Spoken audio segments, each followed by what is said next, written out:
A ver, yo lo que pensaba en función de estas historias, de las preguntas que nos habían acercado a las panelistas, relativa a, bueno, a cómo dar lugar a la participación, ¿no?, de los niños, sin que eso implique acciones contrarias a su protección y cuidado, ¿no? Esta es como una pregunta que es una tensión y muy dilemática, que atraviesa las prácticas, las dinámicas de intervención. Y yo pensaba que primero podríamos, ¿no?, retener esta cuestión de que la participación infantil, la participación de niños, niñas, adolescentes, niñas, es un derecho, ¿no?, actualmente. Es un derecho, es un imperativo, no es una concesión, ¿no? Y ahí creo que hay un pequeño punto de anclaje para, bueno, tirar quizá, ¿no?, de una piola, a ver si podemos repensar algunas de las cuestiones tan dilemáticas con las que nos enfrentamos cotidianamente.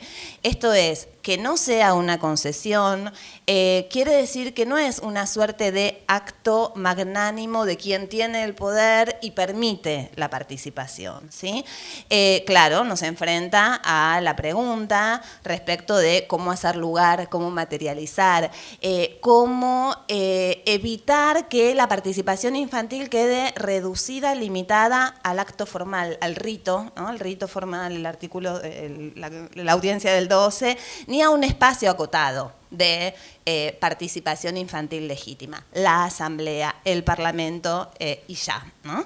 Y en ese sentido, también otra cuestión que me interesa que retengamos y después la podemos seguir charlando, también tener capacidad de revisar si existe una única forma de cuidado y protección, ¿no? Y en ese sentido, yo creo que estas preguntas nos invitan a revisar nuevamente cuáles han sido las lógicas minorizantes que atravesaron a este campo de intervenciones, ¿no? Y que se juegan en esta diferente interpretación de la participación como concesión o como derecho. Lógicas minorizantes lleva a considerar, ¿no?, una lógica minorizante lleva a considerar a aquellos sobre los que se interviene como como necesitados o carentes, y así se refuerzan desigualdades y asimetrías. Promueve entonces este tipo de lógica, la dependencia, la jerarquía, la subordinación. Y en ese sentido podemos pensar que las formas en que históricamente se han legitimado o se han naturalizado regímenes jerárquicos y de privilegio, justamente se anclan en esa diferencia, ¿no?, en considerar que alguien es inferior y que otros ocupan posiciones que detentan privilegios. El privilegio, por ejemplo, de hacer o no lugar a la participación infantil, ¿no? Y en ese sentido, quienes aparecen en el lugar de subordinados, ¿no?, pensando en estas lógicas y en estos regímenes jerárquicos, esos subordinados no solo deben obedecer, sino que también deben dejar guiarse por lo superior. Esquematizando, pero me parece que es importante retenerlo para repensar desde otro plano estas cuestiones. Y aquí retomo, bueno, una formulación de un antropólogo brasileño que ha estudiado justamente sociedades jerárquicas, y el Brasil lo ha sido y lo es. Ese ser superior siempre queda ubicado en un plano moral superior, sobre todo porque se construye esa superioridad en la creencia de que él siempre sabe lo que es bueno para el inferior, ¿no? Y lo sabe incluso mucho más y mucho mejor que los inferiores mismos. son entonces relaciones asimétricas básicamente porque no se propicia de este modo la autonomía de los sujetos y se propicia sobre todo la pasividad o bien la aceptación acrítica, ¿no? Podemos pensar en esta lógica, en este esquema de razonamiento, ¿quién sería el mejor de los subordinados? Aquel que acata, ¿no? Aquel que obedece, aquel que no resiste justamente, ¿no? Que adhiere al tratamiento, que sigue las indicaciones, que es ese alumno ejemplar, ¿no? Aquel que, digamos, no es disonante. Y también entonces puede aceptarlo como parte de la creencia en que ese superior sabe mejor que él cuál es su bienestar. Digo, este esquema aparece en la base de muchas relaciones y esas otras formas de decir que tienen los inferiores en general son leídas como desorden, como patología, como irracionalidad, ¿no? Muchas veces cuando, digamos, no hay palabras para decir, sino que hay actos, hay puesta en comportamientos, en conducta, solo se lee como esa irracionalidad, eso que aún no pudo ser corregido, ¿no? Ese no ajuste a las jerarquías establecidas. Y estas formas de fundar jerarquías podemos pensar, y esto los estoy invitando a hacer un rodeo conceptual, ¿no? A salir quizá de la práctica más cotidiana y más acuciante, que sé que lo es, pero justamente, ¿no? Tomar distancia también es poder rotar perspectivas, ¿no? En otros lugares para pensar las mismas cosas. Decía, esas formas de fundar jerarquías se encuentran aún más naturalizadas cuando el criterio para establecer la diferencia entre superiores e inferiores es la edad, ¿sí? Históricamente, la edad ha sido un criterio, un demarcador muy eficaz, muy eficiente para trazar distinciones sociales, para el acceso desigual a derechos, a capacidades, ¿sí? Para perpetuar, además, distinciones en el trato, ¿no? Hoy por hoy podemos decir, sos muy infantil y ya estamos diciendo todo, ¿no? Con esa apreciación. Y entonces, bueno, lo sabemos, pero creo que es necesario que lo revisemos. Niños, niñas, adolescentes han sido vistos tradicionalmente desde una perspectiva de minoría, como seres no completos, como seres inmaduros, inacabados. Y esto que puede parecer solo un dato de la naturaleza, en verdad está recubierto por múltiples operaciones de poder que nos llevan a ver a ese periodo de la vida humana que, claro, tiene características propias, tiene sus singularidades, 5, sí, y que requiere de múltiples cuidados, nos lleva a considerarlo esencialmente como un espacio en capacidad, ¿no? Durante mucho tiempo ha sido establecido normativamente así, y yo creo que hay núcleos que son muy persistentes, que son muy perdurables, más allá de que las normativas quizá hayan cambiado. ¿Qué quiero decir con esto? No que tengamos adultos niños, adolescentes, ni las mismas capacidades ni posibilidades de hacer, decir, sentir, ni las mismas responsabilidades, sobre todo, no tenemos las mismas responsabilidades, ni que los niños no necesiten, como todos hemos necesitado en nuestra inclusión en esta sociedad, del mundo adulto, ¿sí?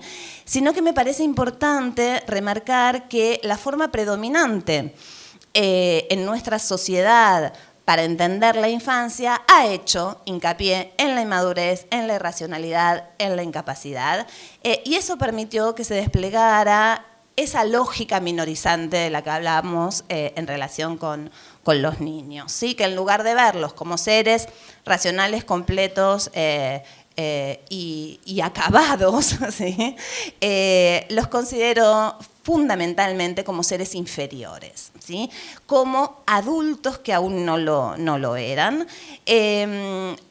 Y claro, ¿no? en esta apreciación de seres inacabados, incompletos, inmaduros, el espejo del adulto era el del completo, maduro, acabado. Y en este sentido, también me parece bien importante recuperar, como he trabajado y hemos trabajado desde la antropología, que estas lógicas minorizantes no solo se aplican a niños, ¿no? Se han aplicado históricamente en función de clivajes como el género. Las mujeres éramos incapaces hasta no hace muchísimo tiempo en términos históricos, exacto, hasta ayer nomás, en relación con la raza, la etnia, la clase social. Entonces, ser menor en estas lógicas es no ser capaz, básicamente, ni de gobernarse ni de protegerse por sí mismo, ¿sí? Es negar esa capacidad también. Y en este sentido, me parece importante que en relación con niños y adolescentes, niños, niñas, adolescentes, esa lógica minorizante se conjugó, lo sabemos, con una lógica tutelar que permea muchas veces y continúa permeando prácticas e interpretaciones y modos de intelección, ¿no? Y que se basó sobre todo en la interpretación de las necesidades infantiles como dato natural, indubitable y perentorio. Necesidades infantiles que obviamente no establecían los propios niños, niñas, adolescentes, sino que eran establecidas por fuera de las propias demandas de los sujetos, mediante, sobre todo, el recurso a los discursos científicos, ¿no? Entonces, bueno, hay otros que hablan y que han hablado mucho y que continúan hablando por los niños. Esto creo que es una cuestión a seguir debatiendo y problematizando.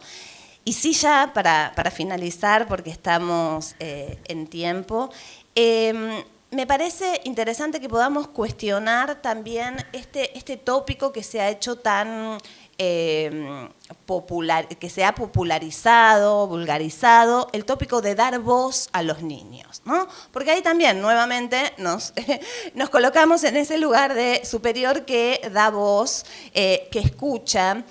Aquí una analogía que me parece interesante para ya ir terminando, es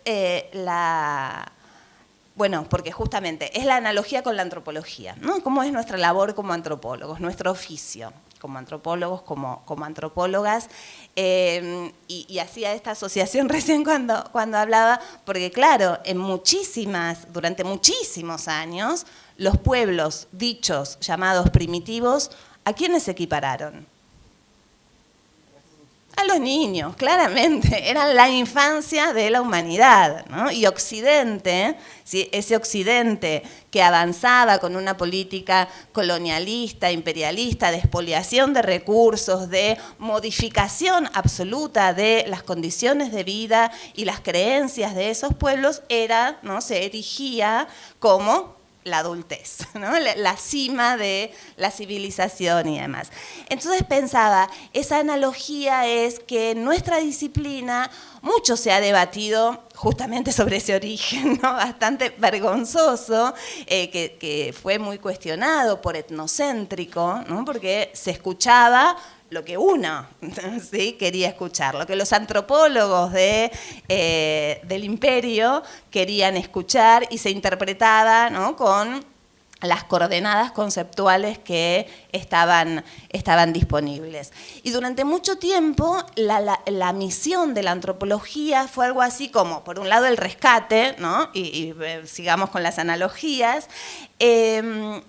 pero por otro lado también la traducción, ¿no? Traducir aquello que decían esos otros tan distantes, tan exóticos, para, ¿no? Volverlo inteligible.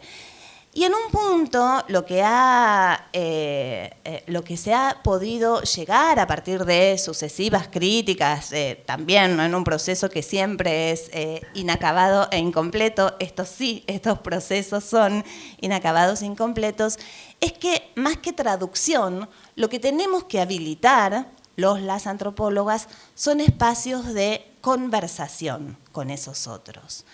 Y en este sentido, me parece bien interesante traerlo, ¿no? al tema de la participación infantil, de qué tienen para decir los niños, no solamente situándonos en ese lugar superior de traducir lo que quieren decir, porque nosotros vamos a saber siempre mucho mejor qué es lo que quisieron decir, aunque hayan dicho esta cosa, pero no, yo escribo en mi informe otra, porque sé que eso y no tanto no le conviene, ¿no?